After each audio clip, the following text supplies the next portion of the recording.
Herkese merhaba, kanalıma ve mutfağıma hoş geldiniz. Bugün sizlere kaşarlı, yumuşacık, nefis tepsi poğaça tarifi hazırladım. Kahvaltılara, çay saatlerinize kolayca hazırlayabileceğiniz pratik ve lezzetli tepsi poğaçayı sizlerin de beğeneceğinize eminim. Kanalıma abone olup bildirim zilinizi açarak bu ve bunun gibi birbirinden güzel tariflerden haberdar olabilirsiniz.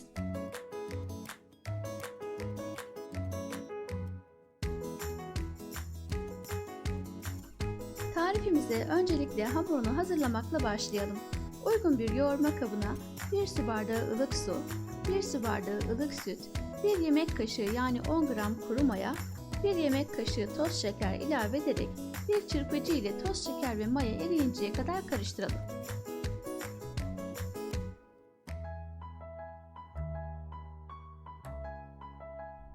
Maya eridikten sonra 1 çay bardağı bitkisel yağ ilave edelim.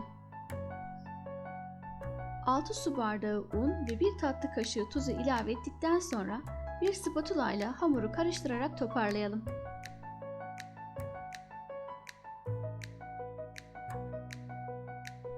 Kanalıma ilk kez geldiyseniz öncelikle çok mutlu olduğumu belirtmek isterim. Bu ve bunun gibi güzel tariflerden haberdar olmak isterseniz kanalıma ücretsiz abone olarak bildirim zilinizi aktif ederseniz bundan sonraki tariflerden de haberdar olursunuz ve bana destek olmuş olursunuz. Çok teşekkür ederim.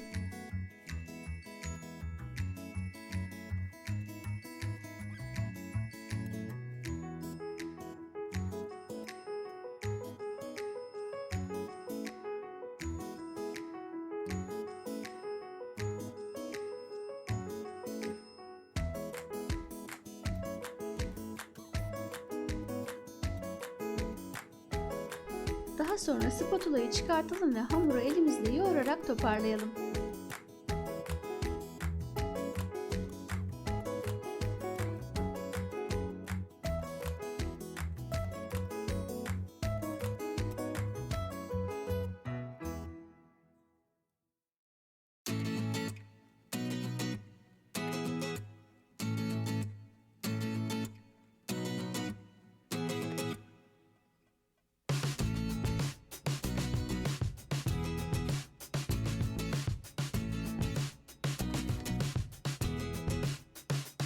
Yoğurduğumuz hamurun üzerine streç film ile kapatarak hava almasını önleyelim ve 20 dakika dinlendirelim.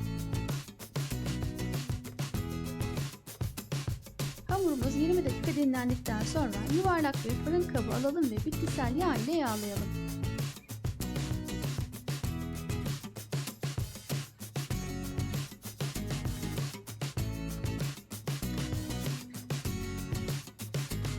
Tezgahı unlayalım ve hamuru tezgaha alarak elimizle fırın tepsisinin boyutuna göre genişletelim.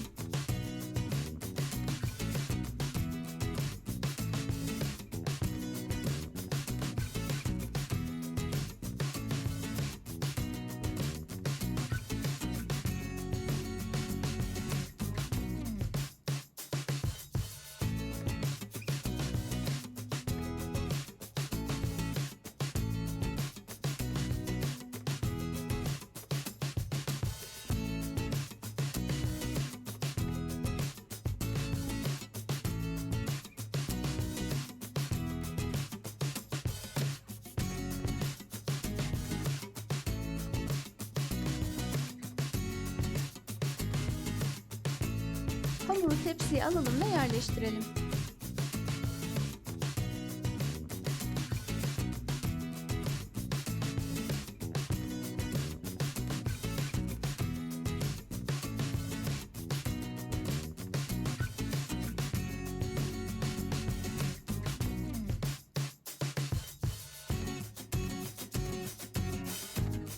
Üzerine streç filmle kapatalım ve 45 dakika mayalanmaya bırakalım.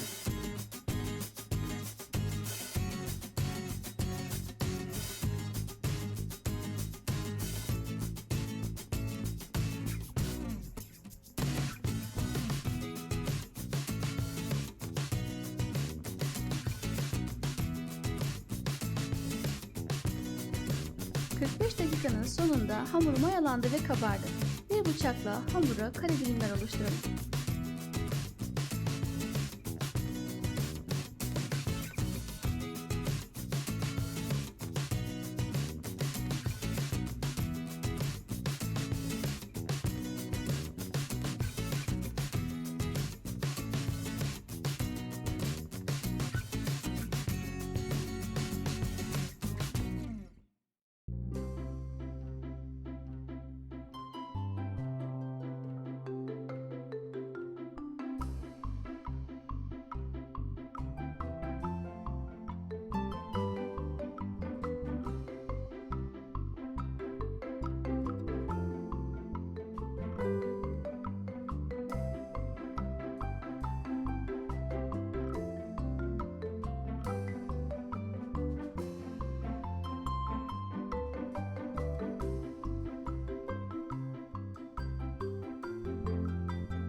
Tepsi poğaçamızın üzerine bir yumurtanın sarısını çırpalım.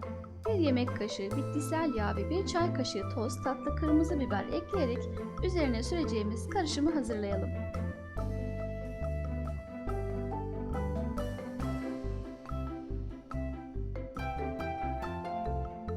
Hazırladığımız karışımı bir fırça yardımıyla hamurun her yerine sürelim.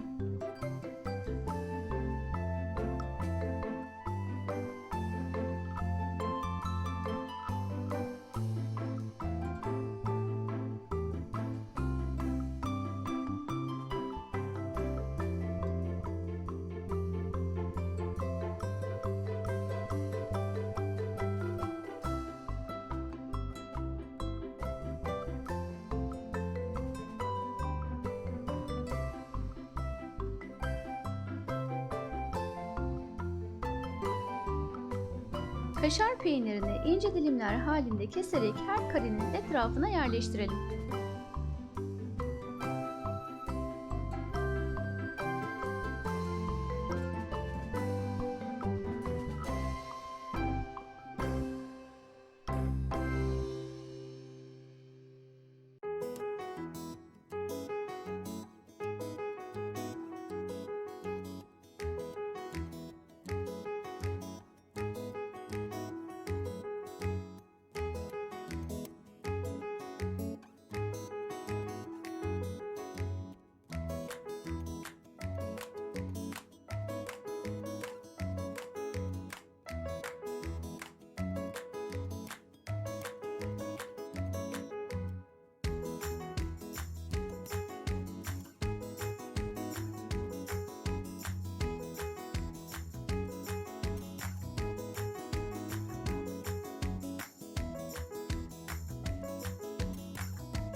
Kaşar peynirli tepsi poğaça fırına gitmeye hazır.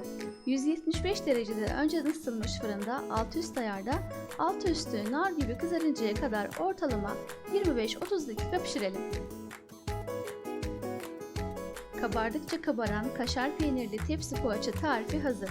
İster kahvaltıya, isterseniz çay saatine çok beğeneceğiniz kaşarları uzadıkça uzayan enfes nefis bir poğaça tarifi. Kanalımda bunun gibi birçok hamur işi tarifini de bulabilirsiniz. Tarifimi buraya kadar izlediğiniz için hepinize çok teşekkür ediyorum. Kanalıma hala abone değilseniz lütfen abone olmayı, yeni tariflerimden haberdar olmak için bildirim zilinizi açmayı unutmayın. Her hafta birbirinden güzel tariflerle bu kanalda sizlerleyim. Yeni bir tarifte daha görüşmek üzere, hoşça kalın. Hepinize sevgiler.